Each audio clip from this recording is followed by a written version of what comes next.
Hello viewers, welcome to my channel. Last video में हमने physical quantity की definition और फिज़िकल क्वांटिटी का क्लासिफिकेशन पढ़ा था। आज के इस वीडियो में हम यूनिट्स और यूनिट्स का क्लासिफिकेशन पढ़ेंगे। तो पहले हम फ़िज़िकल क्वांटिटी की डेफिनेशन को रिवाइज़ कर लेते हैं।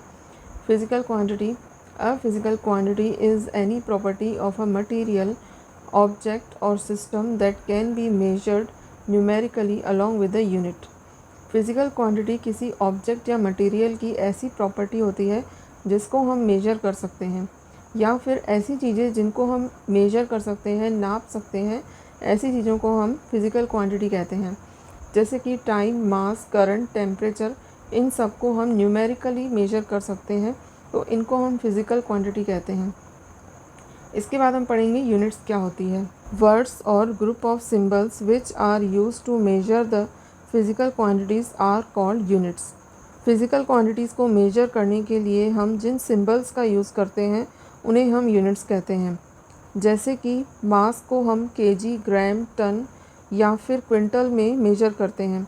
तो मास क्या है? मास एक फ़िज़िकल क्वांटिटी है, और केजी, ग्राम, टन, क्विंटल क्या हो गई? मास की यूनिट्स होती है। ठीक उसी तरह टाइम को मेजर करने के लिए हम सेकंड, आवर्स, मिनट्स, मंथ्स या फिर ईयर्स का यूज़ करते हैं। तो टाइम एक फ़िज़िकल क्वांटिटी है, और सेकंड, आवर्स, मिनट और मंथ्स जो है टाइम की यूनिट्स हैं। इसके बाद हम यूनिट्स के टाइप्स पढ़ेंगे। यूनिट्स जो है कितने टाइप्स की होती है? यूनिट्स जो है 2 टाइप्स की होती है, जिसमें फर्स्ट है फंडामेंटल यूनिट्स और सेकंड है डिराइव्ड यूनिट्स। अब पहले हम पढ़ेंगे फंडामेंटल यूनिट्स क्या होती है। Units which are assumed and can not be derived are called fundamental units. ऐसी यूनिट्स जो कि अज्यूम्ड होती है और फिक्स्ड होती है, लेकिन हम उन्हें डिराइव नहीं कर सकते हैं, या फिर जिनको हम किसी भी तरह से मैथमेटिकली ऑब्टेन नहीं कर सकते हैं, ऐसी यूनिट्स को हम फंडामेंटल यूनिट्स कहते हैं। फंडामेंटल यूनिट्स जो है 7 तरह की होती है। ये 7 तरह की फंडामेंटल क्वांटिटीज़ है और ये इनकी यूनिट्स हैं, जिसमें फर्स्ट है मास। मास की यूनिट होती है किलोग्राम, और टाइम की यूनिट है सेकंड, और लेंथ की यूनिट है मीटर, करंट की है एम्पियर, टेम्परेचर की केल्विन, अमाउंट ऑफ सब्सटेंस की है मोल, और ल्यूमिनस इंटेंसिटी की है कैंडेला। तो इनको हमें अच्छे से याद रखना होता है, क्योंकि आगे क्वेश्चंस को सॉल्व करने के लिए ये काफ़ी यूज़फुल है। इसके बाद हम पढ़ेंगे डिराइव्ड यूनिट्स क्या होती हैं।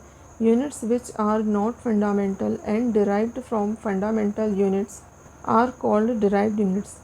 ऐसी यूनिट्स जो कि फंडामेंटल नहीं होती है, जिन्हें हम अज्यूम नहीं कर सकते हैं, और ऐसी यूनिट्स फंडामेंटल यूनिट्स से बनती है, तो ऐसी यूनिट्स को हम डिराइव्ड यूनिट्स कहते हैं। अब क्योंकि हम जानते हैं कि फोर्स एक फ़िज़िकल क्वांटिटी है, और फोर्स की जो यूनिट होती है वो होती है न्यूटन। फोर्स की जो यूनिट होती है वो क्या होती है? न्यूटन।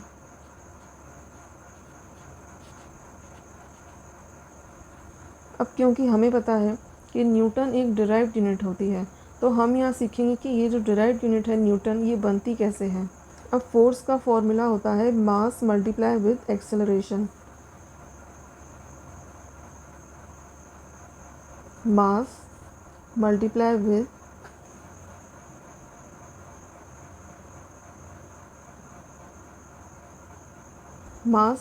विद एक्सेलरेशन, और मास की यूनिट होती है KG.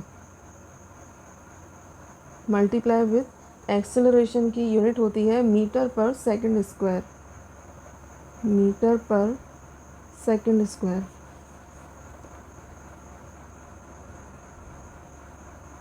Newton is equal to, अब इसको मल्टीप्लाई करेंगे तो क्या आएगा? K G metre per second square. अब इस एग्जांपल से हमें ये समझ में आया कि फोर्स की जो यूनिट है न्यूटन, ये एक डिराइव्ड यूनिट है, और ये बनी किससे है? KG metre per second square से बनी है। और ध्यान से देखिए, जो केजी, मीटर, सेकंड, ये तीनों क्या है? ये फंडामेंटल यूनिट्स हैं। तो इससे ये प्रूव हो गया है कि न्यूटन जो कि एक डिराइव्ड यूनिट है, जो बनी किससे है? फंडामेंटल यूनिट से बनी है। तो इसका हम एक और एग्जाम्पल देख लेते हैं। अब हमें पता है कि प्रेशर जो है एक फ़िज़िकल क्वांटिटी है, और प्रेशर की यूनिट होती है पास्कल। अब हम ये देखेंगे कि ये एक डिराइव्ड यूनिट है, तो ये बनती कैसे है। अब प्रेशर का फॉर्मूला होता है force upon area. Force upon area. अब फोर्स की यूनिट क्या होती है? KG metre per second square, जो कि हमने अभी कैलकुलेट की। kg metre per second square. और एरिया की जो यूनिट होती है वो क्या होती है, मीटर स्क्वायर। अब इसको हम सॉल्व करेंगे तो क्या आएगा, ऊपर मीटर की पावर है 1 और नीचे है 2। मीटर को मीटर से काटेंगे तो नीचे बच जाएगा मीटर की पावर 1 और ये ऊपर जाएगी तो मीटर की पावर -1 हो जाएगी। तो यहाँ आ जाएगा, पास्कल को हम PA से रिप्रेजेंट करते हैं। PA is equal to kg की जगह आ जाएगा kg और मीटर की पावर -1 और सेकंड -2। अब इस एग्ज़ाम्पल से हमें ये समझ में आया कि पास्कल जो है एक डिराइव्ड यूनिट है और ये बनी किससे है, kg मीटर सेकंड से बनी है, जो कि एक फंडामेंटल यूनिट है। तो हमने क्या किया, पास्कल जो कि एक डिराइव्ड यूनिट है, इसको हमने फंडामेंटल यूनिट के फॉर्म में रिप्रेजेंट किया। डिराइव्ड यूनिट की डेफिनेशन और एग्जांपल से हमें ये क्लियर हो चुका है कि डिराइव्ड यूनिट्स जो होती है फंडामेंटल यूनिट से ही बनती है। नेक्स्ट वीडियो में हम इस चैप्टर के कुछ और टॉपिक्स क्लियर करेंगे।